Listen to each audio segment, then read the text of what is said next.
Hey guys, welcome back to another episode. Today we are going to take a closer look at two semiconductor companies that just reported earnings. The first one we're going to take a closer look at is Qualcomm, ticker QCOM. We can see the stock is up over 3% as I am recording. Obviously, a lot can change, but we're going to take a nice top level overview of earnings. The second one is not necessarily a semiconductor company, but a lot of semiconductor investors do follow this company right now, and that is Super Microcomputer, a company that's benefiting due to the likes of AI.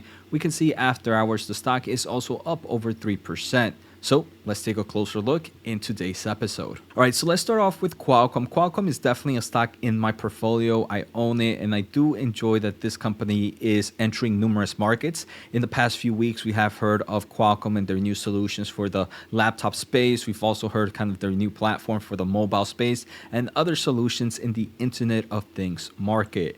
So if we take a closer look, earnings per share for Qualcomm was expected to be roughly $1.91, and revenue was expected to be roughly $8.5 billion.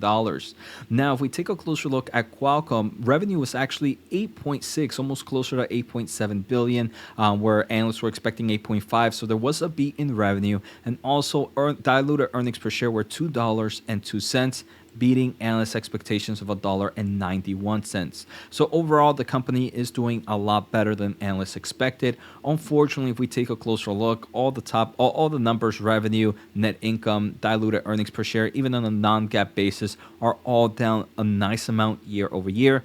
The main reason is we still are seeing that slowdown in the mobile market. But we do see that since this company did beat earnings expectations, it kind of showcases that maybe the market is turning around a little bit faster in forms of inventory for the mobile space. I want to thank The Motley Fool for sponsoring this video, and check out fool.com/Jose for the 10 best stocks to buy now. With that link, you get a promotional offer for the subscription service. Now, let's continue with today's episode. In forms of what the company shared, they do mention that Qualcomm is establishing as the leader in on-device generative AI and mobile computing performance. And this generative AI on device is something we've been talking about and following Qualcomm for a bit here in this channel.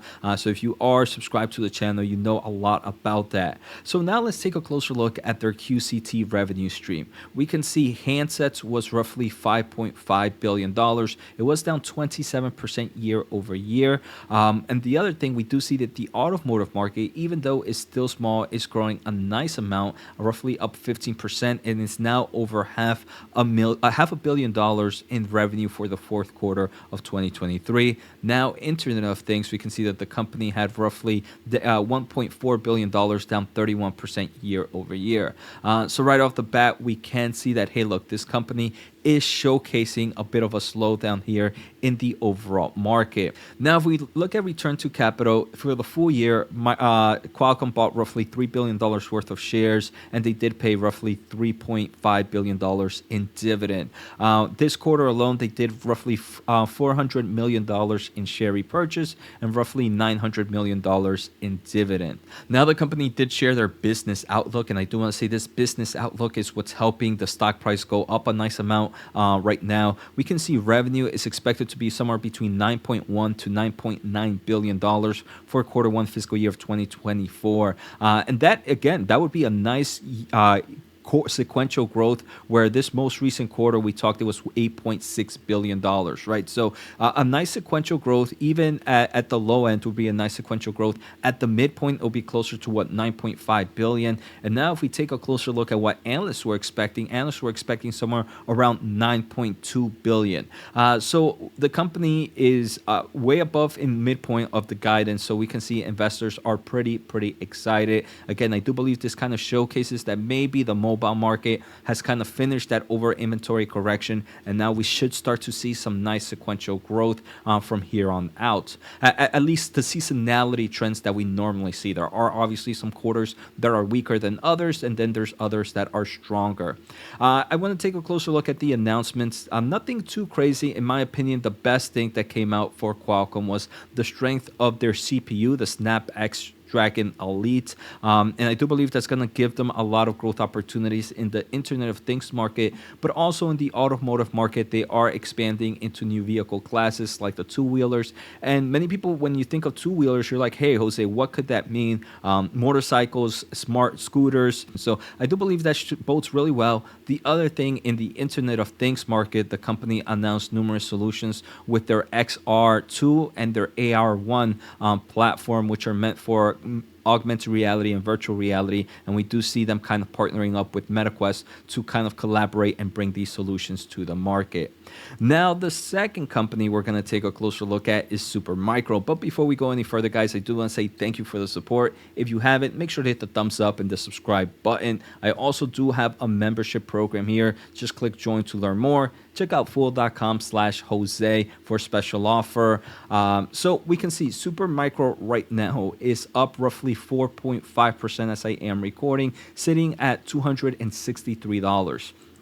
So if we take a closer look, earnings per share expected were roughly $3.25. Revenue was roughly $2.06 billion. Now, if we take a closer look at what the company gave us, they gave us $2.12 billion of revenue. So it was a small beat in analysts in revenue versus expectations. Analysts were expecting somewhere between $2.06 billion. The other thing is we do see non-GAAP earnings per share, $3.43. Remember, analysts were expecting $3.25. So that also represents a 20 cents beat there. The company gave us some nice highlights of their overall balance sheet. They have roughly $550 million in cash and cash equivalents, and roughly $146 million in total bank debt. So strong company overall in forms of balance sheet. Obviously, one of the big things driving this company is the growth of the AI market. They do mention that their teams executed with passion and precise despite the ongoing GPU supply constraints. So this company creates servers that it ships to other players. And unfortunately, because of the GPU supply shortage, they can't make as many servers or data center solutions as they have a demand for. All right, so they're lacking the supply. The supply is not necessarily on their end at the moment, even though that's definitely a case, but it's mainly on the GPU side from the likes of Nvidia. But the company does mention that, look, there's still a strong demand that they are seeing in AI infrastructure, and there's compelling new and upcoming compute and storage products where they are now raising their fiscal year 2024 outlook to $10 to $11 billion. So if we do take a closer look at their last quarter earnings, their guidance expectation was roughly $9.5 billion to $10.5 billion for the full year of 2024. They did increase both the bottom and the top end by $500 million. I do believe that's pretty bullish for the overall company. Now, like I mentioned, I haven't mentioned, but for the second quarter, the company expects revenue of roughly 2.7 to 2.9 billion. That's roughly 2.8 at midpoint. And if we take a closer look, what analysts were expecting were somewhere around $2.5 billion. And for the next year, they were expecting for the full year, they were expecting somewhere around 10.1 billion. So if we take a closer look at the midpoint for both, midpoint for the full year is closer to 10.5. So it does beat analyst expectations. And for the quarter, it's closer to 2.8, which also does beat analyst expectations. And I do believe this is the main reason the stock price is up right now. But obviously, all that could change during the overall earnings call. The final thing I want to do is just take a closer look at their presentation, anything that investors should be familiar with. Some CEO takeaways, they do mention that there's still a record demand for AI-related systems like the H100, the A100, the L40, and they also talk about those other products from Intel and AMD as well. They are also proud that they were the first to market with Nvidia Grace Hopper 200 and the Grace Hopper Super Chip servers. I think that's pretty interesting how they are a big player here. They definitely have this nice market partnership with Nvidia, and they're able to kind of turn into products pretty quickly. Some other things to end up mentioning here, they do have new early access program for the next generation of Intel already. They're Intel Emerald Rapids, and obviously for the Grace and Grace Hopper chip.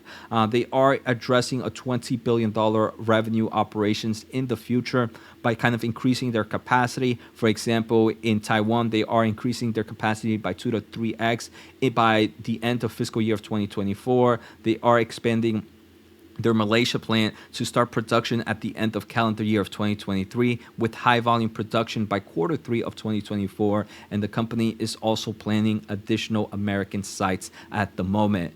So overall, both companies, in my opinion, did really well. And it does kind of show that, hey, the laptop market, we heard from AMD and Intel, and the PC consumer market is off to a great start, right? The bottom has happened, and now things are trending upwards. Now from Qualcomm, we have heard that, hey, look, the demand for mobile market might be following the same as the PC and the laptop, where the inventory correction might have happened, and now we're going to start to see a nice uptrend in mobile spending. And then what we just learned from Supermicro is that, hey, look, AI spending is still at crazy levels, and there's still crazy demand. So I hope you guys enjoyed today's episode. Take care, have a good day, and see you next time.